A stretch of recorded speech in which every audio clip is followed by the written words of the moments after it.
नमस्कार दोस्तों, मैं Amit Verma success point coaching Barabanki के ऑनलाइन प्लेटफॉर्म पे आपका स्वागत करता हूं। और दोस्तों, इससे पहले हम रैंकिंग के पहले पार्ट को पढ़ चुके हैं और आज हम लोग रैंकिंग के सेकंड पार्ट को देखेंगे। और यदि रैंकिंग के पहले पार्ट में किसी प्रकार की कोई समस्या है, अगर आपकी रह जाती है तो आपको हमको क्वेश्चन ज़रूर सेंड करना, अपनी प्रॉब्लम ज़रूर शेयर करते रहें ताकि हम उन समस्याओं का निजात आपको दिला सकें। आइए आज हम लोग रैंकिंग टेस्ट के जो है अगले पार्ट में हम इन प्रश्नों के बारे में देखेंगे कि जब दो व्यक्ति अपना स्थान आपस में अदल बदल लेते हैं तो कैसे प्रश्न को हम कम समय में सॉल्व करते हैं, कैसे प्रश्न को हम कम समय में सॉल्व करते हैं। तो क्वेश्चन आपके सामने बोर्ड पे दिया गया है कि लड़कियों की एक कक्षा में या लड़कियों की एक कतार में सीता बाएं से 7वें स्थान पर तथा लीना दाएं से 9वें स्थान पर है। और ये जब दोनों अपना स्थान आपस में अदल बदल लेते हैं तो सीता बाएं से 11वें स्थान पर आ जाती है। तो उस कतार में कुल कितनी लड़कियां हैं, तो उस कतार में कुल कितनी लड़कियां हैं, ये हमारा प्रश्न दिया गया। तो दोस्तों, हम लोग इसको बिल्कुल ऐसे लगाएंगे, बिल्कुल हम ट्रेडिशनल मेथड को नहीं अप्लाई करेंगे। यहाँ पे बिल्कुल हम सीधे शॉर्टकट में क्वेश्चन को लगाने का प्रयास करेंगे कि कैसे बिना पेन उठाए आपका प्रश्न सॉल्व होगा या हल किया जाएगा। तो आइए हम लोग देखते हैं कैसे सॉल्व करें। हमें क्या निकालना है, टोटल निकालना है। हमें क्या निकालना है, इस बात पे हमें फोकस अवश्य करना है कि अब फाइंड हमें क्या करना है। तो आपने देखा कि प्रश्न में निकालना क्या है, नज़रें बिल्कुल जमा के देखना वरना बात समझ में नहीं आएगी फिर, ठीक है। तो कुल निकालना है, तो ठीक है, कुल लिख लिया गया। अब जो बात मैं कहने जा रहा हूँ आपसे, उसको ध्यान से बिल्कुल सुनना, ध्यान से सुनना कि यहाँ पे कौन सा व्यक्ति 2 बार आया है। यहाँ पे सीता बाएं से 7 पर है और जो लीना है वो दाएं से 9 पर है। और सीता जब स्थान बदल लेती है तो एक बार सीता फिर बाएं से 11वें स्थान पर आ जाती है।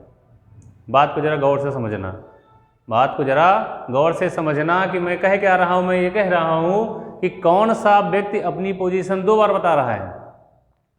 तो आप कहेंगे कि सर सीता जो है अपनी पोजीशन इस प्रश्न में 2 बार बता रही है।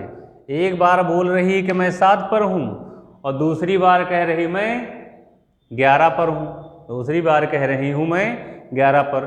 तो आपको करना क्या है, आपको जब भी इस प्रकार का प्रश्न दिया जाए कि 2 व्यक्ति अपने स्थान अदल बदल लेते हैं तो जिस व्यक्ति की स्थिति 2 बार दी गई होगी या उस प्रश्न में जो व्यक्ति अपनी स्थिति को 2 बार बता रहा होगा उसकी अंतिम स्थिति को आपको ले लेना है, उसकी अंतिम स्थिति को ले लेना है। तो अंतिम स्थिति इसकी क्या है, 7 है या 11 है। सीता की अंतिम स्थिति 7 है या 11 है। तो आप कहेंगे कौन सी स्थिति है, 11 है, 11 है, ले लिया। लीना की पोजीशन 1 बार आई है, तो जब लीना की पोजीशन 1 बार आई है तो उसको हम 1 बार ले लेंगे। टोटल में से जितना भी आएगा -1 कर दिया जाएगा, जो भी आएगा वो आपका आंसर कहलाएगा। ये बात जो आपने सीखी है ये बिना पेन उठाए भी लगाई जा सकती है, लेकिन आपको मैं बता रहा हूँ इसलिए मार्कर का प्रयोग कर रहा हूँ। सीधा प्रश्न को क्या देखना है, देखो अंतिम स्थिति, जिस व्यक्ति को 2 बार दिया गया हो उसकी अंतिम स्थिति। तो 11 लिया और लिया 9, 11 9 20, 20 में से 1 घटाया 19। That is your answer, this is your answer. ठीक है, बात समझ में आ गई ना आप लोगों को, अच्छे से समझ में आएगी। नहीं समझ में आएगी तो एक बार वीडियो फिर से देख लेना, लेकिन दोबारा देखने के बाद फिर समस्या आपकी नहीं रह जाएगी। इसके लिए बिल्कुल आप श्योर रहें, मैं भी श्योर हूँ, आप भी श्योर रहें कि आपका समय बर्बाद नहीं होगा। वीडियो देखेंगे तो आपका प्रश्न जरूर सॉल्व होगा। ठीक है, आइए हम लोग देखते हैं दूसरे प्रश्न की तरफ। आइए दोस्तों देखते हैं अगला प्रश्न। अगला प्रश्न भी नाम मैंने नहीं बदला हूँ, सिर्फ मैं डिजिट को बदल दिया हूँ, लेकिन उससे क्या फ़र्क पड़ता है आपको। क्वेश्चन अगला सीखना, नाम हो तो हूँ, ना हो तो भी कोई दिक्कत नहीं है, वही हूँ, कोई फ़र्क नहीं पड़ता हमारे ऊपर।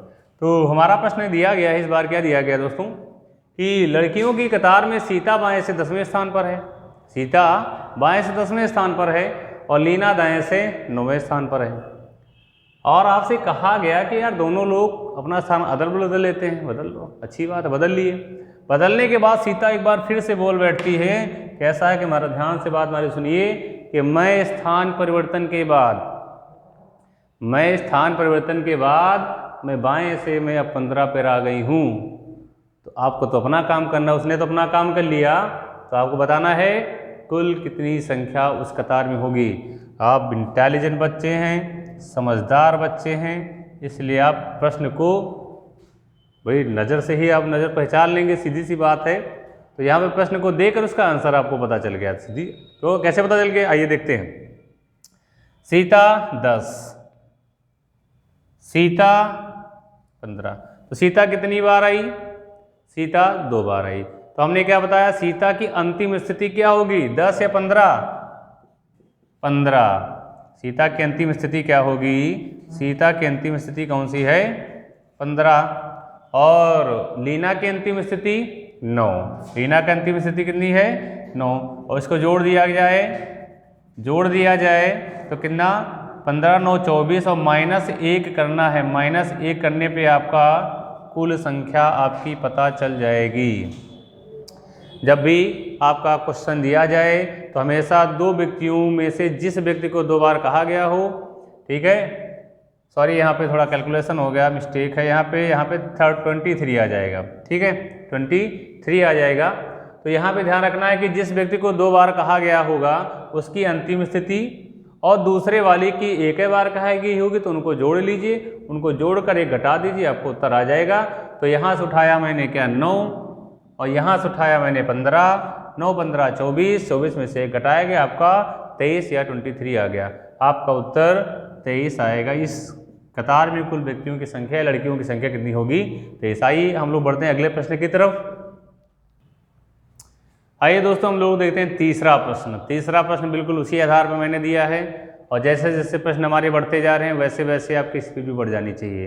पहले प्रश्न में थोड़ा टाइम लगा, दूसरे प्रश्न में उससे कम टाइम लगा, और तीसरे प्रश्न में उससे कम समय लगना चाहिए। और वीडियो समाप्त होते होते आपका मार्कर या आपका पेन जो भी है वो आपकी कॉपी पे आना चाहिए और सीधा आंसर आपके माइंड में आना चाहिए। आइए हम लोग बढ़ते हैं तीसरे प्रश्न की तरफ।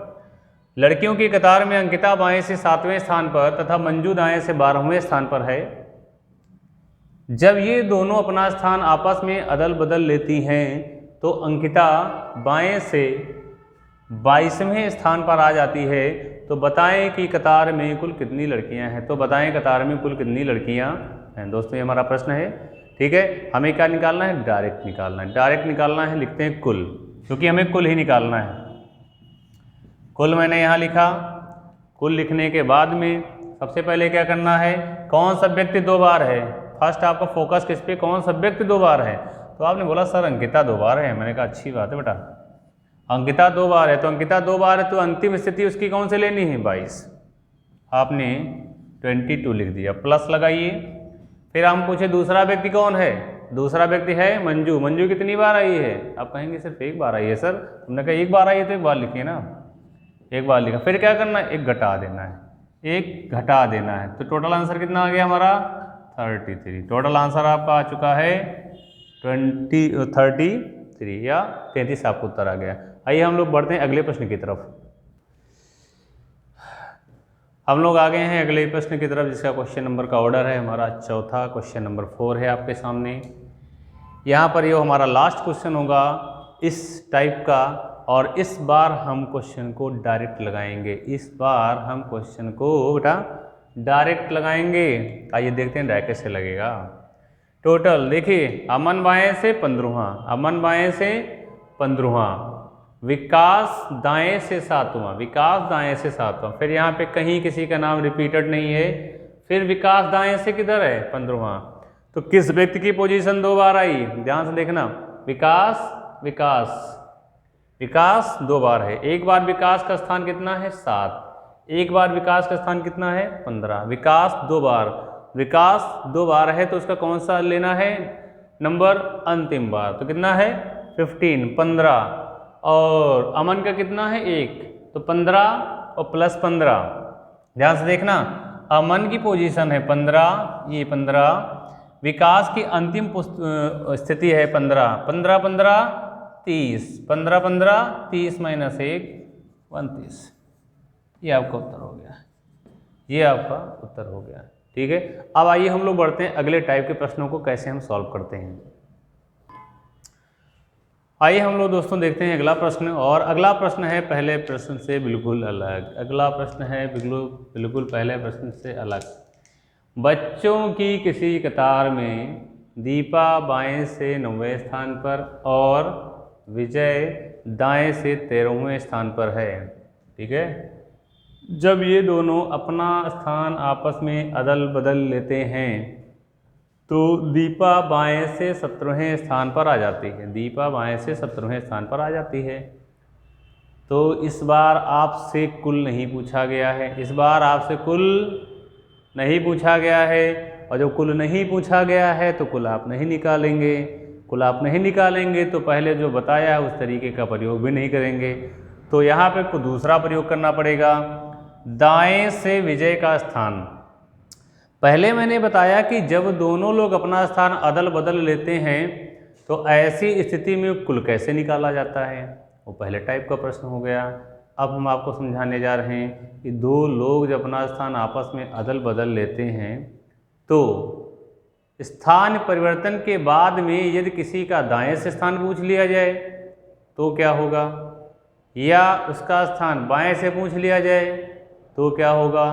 तो इस प्रश्न में क्या पूछा गया है, इस प्रश्न में आपसे पूछा गया है कि after changing the condition what the condition what the situation of the Vijay from right side, कि दाएं से जो विजय का स्थान क्या होगा, इस चीज़ का आपको बताना है। इसका भी तरीका बिल्कुल सटीक और 1, 2 या 4 सेकंड में आपको लगाना है। पहले प्रश्न में आपको सिखाएंगे लगाकर, दूसरे में उससे कम समय, और तीसरे में बिल्कुल मार्कर को या पेन को पूरी तरीके से छोड़कर सिर्फ आप अपना आंसर देंगे। फीलिंग बिल्कुल क्लास वाली आपको आएगी। आपको ये नहीं लगेगा कि आप वीडियो देख रहे हैं, आपको लगेगा कि आप क्लास में ही बैठे हैं। आइए दिखाते हैं कि आपको क्लास में कैसे बैठे हैं आप। देखते भाई, कहा क्या गया कि आपने चीज़ वही यहाँ पर भी आपको ध्यान रखनी है, बात यहाँ पर भी वही ध्यान रखनी कि किस व्यक्ति को 2 बार बोला गया, किस व्यक्ति को 2 बार बोला गया। कुल में भी ध्यान रखना है और यहाँ पर ध्यान रखना, किस व्यक्ति को 2 बार बोला गया। तो आप बोलेंगे कौन बोला गया भाई, कौन बोला गया। दीपा बाएं से 9 पर है, विजय दाएं से 13 पर है, और दोनों बदल लिए हैं। तो दीपा बाएं से कितने पे आ गए, दीपा बाएं से 17 पर है, और दीपा बाएं से कितने पे है, 9 पर है। यहाँ पर भी जो व्यक्ति 2 बार आया है उनके बीच का अंतर, बात हमारी ध्यान से सुनना, जिस व्यक्ति को 2 बार मेंशन किया गया हो प्रश्न में, उनके बीच का डिफरेंस बड़े से छोटा निकालना है या छोटे से बड़े। आपको प्लस माइनस का अंतर नहीं, मतलब प्लस माइनस को ध्यान नहीं देना है, सिर्फ उनके बीच का डिफरेंस क्या होगा। तो यहाँ पे 9 है और यहाँ पे 17, तो सॉल्व कैसे करेंगे इसको हम। तो 9 अंतर का चिन्ह है, अंतर 17 प्लस जो दूसरा व्यक्ति है, दूसरा कौन है, विजय। विजय की पोजीशन क्या है, देखो ये दोनों ही स्थान किसके हैं भाई, ये दोनों ही स्थान किसके हैं, दीपा के हैं, और ये स्थान किसका है, विजय का। ठीक, और निकाल क्या रहे हैं, विजय का विजय का दाएं से स्थान क्या होगा, विजय का दाएं से स्थान। तो 17 में से 9 घटाए कितना बचा, 8। 17 में से 9 घटाए कितना बचा, 8, और 13 कितना हुआ, 21। 8 13 कितना हुआ, 21। ये हुआ इस प्रश्न का सल्यूशन, कि जब भी दाएं या बाएं से स्थान परिवर्तन के बाद में किसी का पूछा जाए, जिस व्यक्ति को 2 बार कहा गया उनके बीच का अंतर दूसरे वाले व्यक्ति के स्थान में जोड़ देंगे। आपका दाएं से पूछा गया होगा तो दाएं से आंसर होगा, बाएं से पूछा गया होगा तो बाएं से होगा, and 21 is your answer. Thank you. आगे बढ़ते हैं अगले प्रश्न की तरफ। आइए दोस्तों हम लोग देखते हैं अगला प्रश्न, और अगला प्रश्न आपके सामने है, बोर्ड पे लिखा हुआ है। बच्चों की किसी कतार में राघव बाएं से 18वें स्थान पर है और महेश दाएं से 22वें स्थान पर है। जब दोनों आपस में अपना स्थान अदल बदल लेते हैं तो राघव बाएं से 30वें स्थान पर आ जाता है, तो बताएं तो दाएं से महेश का स्थान क्या होगा। तरीका बिल्कुल सिंपल है, तरीका बिल्कुल सिंपल है। कैसे सिंपल है हम लोग सीखते हैं। अच्छी बात है भाई। आइए देखते हैं भाई कैसे क्वेश्चन को लगाते हैं। कौन सा व्यक्ति 2 बार, आपने बोला राघव, हमने कहा ठीक है राघव 2 बार। तो राघव के दोनों स्थान कितना है 18, अंतर का चिन्ह डिफरेंस से ध्यान रखना, अंतर का चिन्ह 30 प्लस दूसरा व्यक्ति कौन है महेश, महेश 1 बार 22, 18 में से 30 गया कितना बच्चा 12, और 12 प्लस 22 बराबर 34, 34 योर आंसर। तो महेश का दाएं से स्थान कितना हो गया 34। तो आई थिंक आज का वीडियो दोस्तों बहुत अच्छे से आपको समझ में आएगा। आज मैंने रैंकिंग के 2 इम्पॉर्टेंट क्वेश्चन के बारे में बताया कि यदि 2 व्यक्ति किसी प्रश्न में दिए गए हैं, किसी कतार में बैठे हुए हैं और दोनों ही अपना स्थान अदल बदल लेते हैं, तो बदलने के बाद में हम कुल संख्या कैसे निकालते हैं और बदलने के बाद में किसी व्यक्ति का दाएं या बाएं से स्थान परिवर्तन में कितना बढ़ता है, इसके बारे में कैसे निकाला जाता है, इसको मैंने आसान और बहुत ही सरल तरीके से आपको समझाया है। यदि हमारा वीडियो आपको पसंद आ रहा है तो इसको लोगों तक, आप जो नीडी पर्सन्स हैं उनके पास तक आप इसको शेयर करिए, लाइक भी करते रहिए, सब्सक्राइब करते रहिए, जिससे हम लोगों को मनोबल मिलता रहे और हम लगातार आपके लिए अच्छे अच्छे वीडियो बनाते रहें। प्रयास यही रहे हमारा कि सभी बच्चों का हित हो और आप नौकरी पाएँ, तो हमें भी बहुत खुशी मिलेगी। आइए हम लोग मिलते हैं कल अगली क्लास में, तब तक के लिए नमस्कार, धन्यवाद, love you all, God bless you.